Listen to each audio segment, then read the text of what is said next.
बिस्मिल्लाहिर्रहमानिर्रहीम। अस्सलाम वालेकुम। आज 30 दिसंबर बरोज़ जुम्मा हम बात करेंगे दो अहम इशूज़ के हवाले से।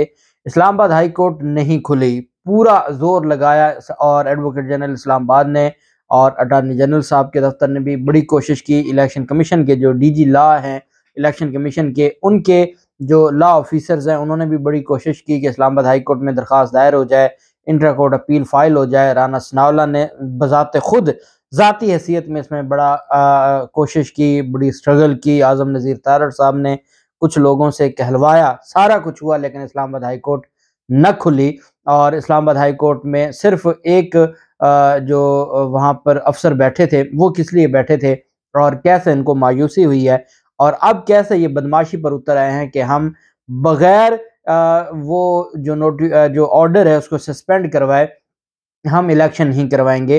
क्या इस पर राजा जो सिकंदर सुल्तान राजा और उनके साथ राना सनाउल्लाह हैं, क्या वो जेल जाने लगे हैं तौहीन अदालत में, और क्या अदालत इसके ऊपर कोई बड़ा एक्शन लेने जा रही है? अहम तफसीलात जो मैं आपके साथ शेयर करूंगा। पहले मैं आपको ऑर्डर पढ़ के सुना देता हूँ। ये दो रिट पिटिशंस हैं। एक अली नवाज अवान अकरम जो पाकिस्तान तहरीक इंसाफ के सदर हैं इस्लामाबाद के, एक वो उनकी पिटिशन है, और एक मियां मोहम्मद असलम जो जमात इस्लामी के उनकी पिटिशन है। इसमें अदालत ने अरबाब मोहम्मद ताहिर जस्टिस ने लिखा कि for reasons to be recorded separately, कि वो अलग से जो रीजंस हैं वो लिखी जाएंगी, जो तफसीली फैसला होगा। ये शॉर्ट ऑर्डर है जो जारी किया गया है। Both the writ petitions are allowed. Consequently, the impugned order dated 27/12/2022 and impugned order dated 19/12/2022 are set aside. 19/12/2022 का नोटिफिकेशन है 125 यूनियन काउंसिल्स वाला वफाकी हुकूमत का, उसको भी ख़त्म कर दिया। और 27/12/2022 का जो ऑर्डर है इलेक्शन कमीशन का इलेक्शन को पोस्टपोन करने का, दोनों को कलअदम करार दे दिया, सेटिसाइड कर दिया। The election commission of Pakistan is directed to hold the local government election in the Islamabad capital territory as per the schedule already announced on 31/12/2022.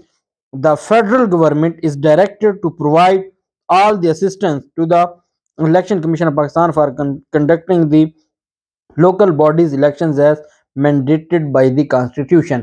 ये वफाकी हुकूमत को भी, अब इसमें इलेक्शन कमीशन को भी डायरेक्शन दी गई और वफाकी हुकूमत को भी डायरेक्शन दी गई। अब ये एक क्लियर कट ऑर्डर है और ये क्लियर कट डायरेक्शन है जो अदालत की जानिब से दी गई। और उसके बाद पहले अब मैं आपको बता देता हूँ कि इमरान खान की जानिब से इस मामले पर क्या कहा गया। इमरान खान ने पूरी कौम को मुबारकबाद दी कि इस्लामाबाद हाई कोर्ट ने जमहूरियत का जो असल रूह है इलेक्शन, उसका ये फैसला दिया है। इमरान खान ने कहा कि मुल्क की बदकिस्मती है कि मुल्क पर मुसल्लत करप्ट टोले के साथ इलेक्शन कमीशन भी मिला हुआ है। इलेक्शन कमीशन हमेशा इन चोरों की हमायत करता है और जमहूरियत के खिलाफ फैसले देता है। और उन्होंने कहा कि मैं और जो अदालतें हैं वो इलेक्शन कमीशन के फैसलों को उड़ा देती हैं। उन्होंने कहा कि मैं अदालती हुक्म पर इस्लामाबाद की आवाम को मुबारकबाद पेश करता हूँ। उन्होंने कहा कि मुअज़्ज़ज़ अदालतें हमेशा इलेक्शन कमीशन के गैर कानूनी फैसलों को मुस्तरद कर देती हैं। इस्लामाबाद की आवाम कल बल्दियाती इंतखाबात में भरपूर शिरकत करें। उन्होंने कहा कि अदालती फैसले से इस्लामाबाद की आवाम वोट के जरिए मकामी हुकूमत मुंतखब कर पाएंगे। ये करप्ट टोला आवाम से खौफजदा है, हमेशा इंतखाबात से राह फरार अख्तियार करता है। चोरों की कोशिश सिर्फ और सिर्फ मुल्क पर अपना कब्जा बरकरार रखने की है। इमरान खान ने कहा कि यहाँ ट्रेडिंग और करप्शन के पैसे से ज़मीरों की मंडियाँ लगाते हैं। इस माफिया के पास अब कोई रास्ता नहीं बचा, ऐसे अवाम मुस्तरद कर चुके हैं। पीटीए चेयरमैन ने कहा कि इंशाअल्लाह इस्लामाबाद के अवाम इस करप्ट टोले को शिकस्त देंगे। ये इमरान खान की जानिब से इसके मैसेज दिया गया।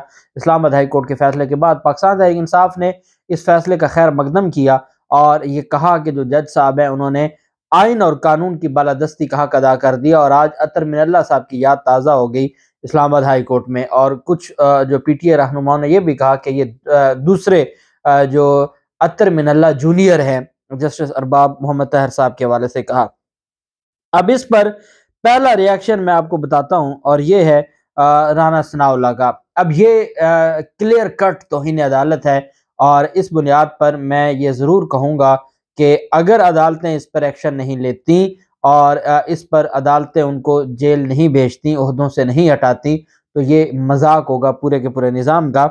राना सनाउल्लाह कहते हैं कि बल्दियाती जो इंतखाबात हैं वो कल नहीं होंगे। हाई कोर्ट कह रही है कि होंगे اور ایک وزیر داخلہ سرکاری نوکر کہہ رہا ہے کہ کل بلدیاتی انتخابات نہیں ہوں گے کیونکہ یہ تل گئے ہیں، ہر حال میں یہ الیکشن میں نہیں جائیں گے، الیکشن ان کو موت نظر آتی ہے، الیکشن میں یہ نہیں جائیں گے، بھلے یہ عدالتوں کے سامنے آ جائیں۔ کہتے ہیں کل الیکشن نہیں ہوں گے۔ اسلام آباد ہائی کورٹ کا فیصلے پر ایک سرکاری ملازم تبصرہ کرتے ہوئے کہتا ہے کہ ہائی کورٹ کا فیصلہ قابل عمل نہیں ہے، ہائی کورٹ کے فیصلے کے خلاف ہم انٹرا کورٹ اپیل دائر کریں گے۔ انہوں نے کہا کہ اسلام آباد میں ووٹرز کو اندراج سے متعلق بھی بہت سے اعتراضات ہیں، جبکہ قانون کے مطابق حلقہ بندیاں بھی ہونی ہیں۔ بلدیاتی الیکشن کروانے میں 4 سے 5 ماہ لگیں گے۔ لیگی رہنما نے کہا کہ تحریک انصاف نے اسلام آباد کے بلدیاتی انتخابات میں 2 سال سے اس وجہ سے یہ پاسبل نہیں ہے۔ دوسری جانب وفاقی وزیر قانون اعظم نذیر تارڑ کہتے ہیں اتنے مختصر وقت میں اسلام آباد میں بلدیاتی الیکشن کرانا عملی طور پر ممکن نہیں ہے۔ عدالت نے فیصلہ سنا دیا، عمل درآمد کرنا الیکشن کمیشن کا اختیار ہے، اپیل کا آپشن موجود ہے۔ چونکہ وہ ایک سینئر قانون دان ہیں، انہوں نے ایک نپی تلی اور ایک درمیانی راستہ اختیار کرتے ہوئے الیکشن کمیشن کے کھاتے میں ڈال دیا۔ اعظم نذیر تارڑ صاحب نے کہا کہ انتخابات کا انعقاد آئینی جمہوری طریقے سے ہوتا ہے، حکومت نے بھی اجلاس بلا لیا ہے، تمام ہم معاملات کو دیکھیں گے اور اس کے بعد فیصلہ کریں گے۔ جبکہ دوسری جانب معاملہ آ جاتا ہے اور یہ معاملہ ایڈوکیٹ جنرل کی جانب سے جو موقف دیا گیا، وہ کہتے ہیں کہ آج کا مختصر فیصلہ آئین اور قانون سے متصادم لگتا ہے۔ ایڈوکیٹ جنرل جو صرف اس وجہ سے ہے کہ وہ عدالتوں کو اسسٹ کرے گا، وہ ایک ریاستی وکیل ہے، حکومتی بھی نہیں، ریاستی وکیل ہے، اور اس نے عدالت کو اسسٹ کرنا ہوتا ہے، عدالت کی معاونت کرنی ہوتی ہے۔ اب اٹارنی جنرل یا ایڈوکیٹ جنرل کا یہ کام نہیں ہوتا کہ وہ عدالت کے فیصلے کو کہے کہ وہ آئین اور قانون کا متصادم ہے، یہ تو سیاسی جماعتیں کہتی ہیں۔ ایڈوکیٹ جنرل اسلام آباد بیرسٹر جہانگیر جدون کا کہنا ہے کہ اسلام آباد ہائی کورٹ کا فیصلہ جب ان سے کہا گیا بھی آپ میرٹ پر بحث کریں تو یہ کہتے ہیں یہ علی نواز اوان، یہ تو ایم این اے تھا، تو یہ تو پارلیمنٹ میں جاتے نہیں ہیں، ان کا تو اپنا کنڈکٹ ایسا نہیں ہے، تو یہ کیسے درخواست دائر کر سکتے ہیں؟ جو ٹوٹل یہ اس طرح کی بحث کرے اور اتنی بات کرے، تو کیا ایسے آدمی کو حق پہنچتا ہے کہ وہ آئین اور قانون کی بات کرے؟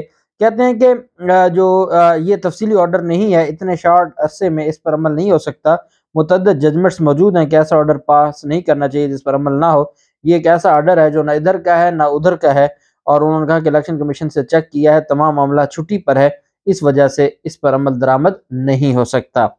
اب اس پر جو حکومت کی جانب سے سیکیورٹی فراہم کرنے سے انکار کر دیا گیا، حکومت نے کہا کہ ہم سیکیورٹی فراہم نہیں کر سکتے بلدیاتی الیکشنز کے حوالے سے، اور حکومت کیوں کرے گی؟ حکومت کو اپنی ہار نظر آ رہی ہے۔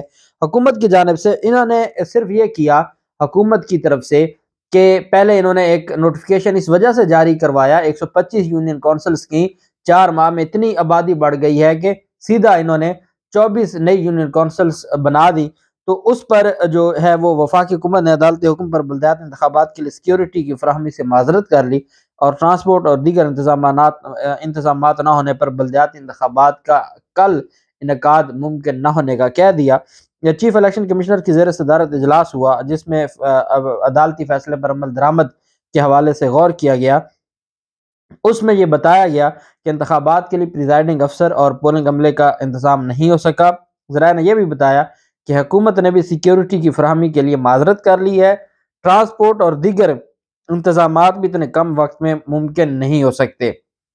الیکشن کمیشن 27 دسمبر تک الیکشن کروانے کو تیار تھا، 27 دسمبر کو نوٹس ہو جاتا ہے الیکشن کمیشن کو، اور آپ کو یاد ہوگا کہ الیکشن کمیشن کے بارے میں یہ 26 دسمبر کی درخواست تھی، اور الیکشن کمیشن کو کہا جاتا ہے کہ جی ان کو روکا جائے کہ وہ فیصلہ نہ دیں۔ اس کا مطلب کیا ہے کہ الیکشن کمیشن تیار تھا الیکشن کروانے کو، اب الیکشن کمیشن نے 27 دسمبر کو الیکشن ملتوی کیا۔ اب اسلام آباد ہائی کورٹ میں درخواست دائر ہو چکی تھی، جب درخواست دائر ہو چکی تھی تو اس کا فیصلہ کیا آپ کو پہلے ہی پتا تھا کہ یہ فیصلہ آئے گا اور یہ درخواستیں خارج ہو جائیں گی کہ آپ نے سب کو بھیج دیا؟ اس کا مطلب کیا ہوا کہ آپ کو یہ امید ہی نہیں تھی کہ اسلام آباد ہائی کورٹ یہ فیصلہ دے گی، اور آپ کو یہ کہا گیا تھا، بتا دیا گیا تھا کہ فیصلہ درخواستیں خارج ہو جائیں گی، اس وجہ سے آپ اپنے عملے کو بھیج دیں۔ یہ کیسے ہو گیا کہ جو معاملہ ہائی کورٹ میں پینڈنگ ہے آپ نے اس کے اوپر پہلے سے تیاری نہیں کی؟ آپ کو پتہ نہیں تھا کہ ہائی کورٹ ہے، وہ کوئی بھی فیصلہ دے سکتی ہے، آپ اپنی تیاری جاری رکھتے اور آپ اپنی تیاری مکمل رکھتے؟ تو یہ جو جھوٹ ہے، یہ جو ساری چیزیں ہیں وہ سمجھ آ رہی ہیں، اور سکندر سلطان راجہ کو جب نون لیگ نے کہہ دیا ہم نے الیکشن نہیں کروانا، تو کیا مجال کہ وہ الیکشن کی طرف جائیں یا الیکشن کا جو معاملہ ہے اس کو اٹھائیں۔ اسی طرح वफाकी हुकूमत ने ये फैसला किया कि हम बल्दियाती इलेक्शन को चैलेंज करेंगे, और इलेक्शन कमीशन की जानब से भी कहा गया कि हम बल्दियाती इलेक्शन के फैसले को चैलेंज करेंगे, इंटर कोर्ट अपील फाइल करेंगे। अब इंटर कोर्ट अपील इन्होंने रात को फाइल करनी थी, और ये भी खबर आई थी कि इस्लामाबाद हाई कोर्ट खुलने जा रही है, और आज दोबारा इस्लामाबाद हाई कोर्ट रात को खुलेगी, लेकिन इस्लामाबाद हाई कोर्ट ना खुली। वफाकी वजीर कानून राना सनाउल्लाह खुद जो वजीर दाखिला है, advocate general Islamabad, attorney general office, तमाम ने कोशिश की। फिर जो डीजी हैं, डीजी लॉ इलेक्शन कमीशन के, उन्होंने भी कोशिश की कि किसी तरीके से दरखास्त दायर हो जाए। यहाँ तक इन्होंने कोशिश की कि दरखास्त दायर हो जाए, बेंच बन जाए, कल समाअत कर लें, सुबह समाअत कर लें और कल सुबह फैसला जो है वो मुलतवी कर दें, भले कुछ भी हो जाए, लेकिन आज हमारी दरखास्त दायर हो जाए। कोई अमला में से कोई भी शख्स शाम के बाद मौजूद नहीं था, सिवाय एक इंफॉर्मेशन देने वाले इंफॉर्मेशन सेंटर खुला था, वहां जाके ये बार बार कहते थे कि किसी से रब्ता करें, रजिस्ट्रार साहब को कहें, सब रजिस्ट्रार को, असिस्टेंट रजिस्ट्रार को, कोई आ जाए और वो आके रिसीव कर ले हमारे जो दरखास्त, सेंटर कोर्ट अपील सिर्फ रिसीव कर ले। इंफॉर्मेशन जो डेस्क पर बैठे थे उन्होंने कहा कि हमारा काम ये नहीं है कि हम किसी को इन्फॉर्म करें या हम किसी को बुलाएं या आपकी दरखास्त को इंटरटेन करें, हमसे कोई इन्फॉर्मेशन लेनी है तो वो हम दे सकते हैं, इसके अलावा हमारे बस में कुछ नहीं है। कोशिश की गई, ज़राए का ये कह रहा है कि रजिस्ट्रार से रब्ता किया गया, रजिस्ट्रार को ये कहा गया कि चीफ जस्टिस साहब से गुजारिश की जाए कि अदालत खोली जाए और हमें रिलीफ दिया जाए, क्योंकि इस्लामाबाद हाई कोर्ट पहले भी रात को खुल चुकी है। तो मामला इस तरह का है कि हम इलेक्शन नहीं करवा सकते, और इंटर कोर्ट अपील हमारी डिवीजन बेंच हंगामी तौर पर बनाया जाए और हमें रिलीफ दिया जाए। किसी ने घास नहीं डाली वफाकी हुकूमत को और इलेक्शन कमीशन को, और किसी ने बात नहीं सुनी। इस वजह से उनकी दरखास्त हासिल वसूल ही नहीं की गई और उनको कोई रिलीफ नहीं मिला। अब कल इलेक्शन का हुक्म है और हुक्म बड़ा क्लियर है और हुक्म अभी भी इंटैक्ट है। किसी फोरम ने, हायर फोरम ने उसको मुलतवी नहीं किया। इलेक्शन कमीशन और वफाकी हुकूमत का ये काम नहीं है कि वो ये कह दे कि हम नहीं करवाएंगे, ये उनकी जिम्मेदारी है करवाना और उनको करवाना पड़ेगा। अब अगर नहीं करवाते तो फिर तौहीन अदालत सिकंदर सुल्तान और राजा सनाउल्लाह को ले जाएगी, और मैं ये अदालतों से ये गुजारिश करूंगा कि ये सिर्फ गुस्सा इमरान खान पे नहीं आना चाहिए, बल्कि जिन्होंने तौहीन अदालत असल में की है गुस्सा उन पर आना चाहिए, क्योंकि उन्होंने अदालती निज़ाम की धज्जियां उड़ा दी हैं। देखते हैं क्या होता है, जो भी तफसीलात होंगी आपके साथ शेयर करते रहेंगे। अल्लाह पाक पाकिस्तान का हामी नासिर हो। बहुत शुक्रिया। अल्लाह हाफिज़। पाकिस्तान जिंदाबाद।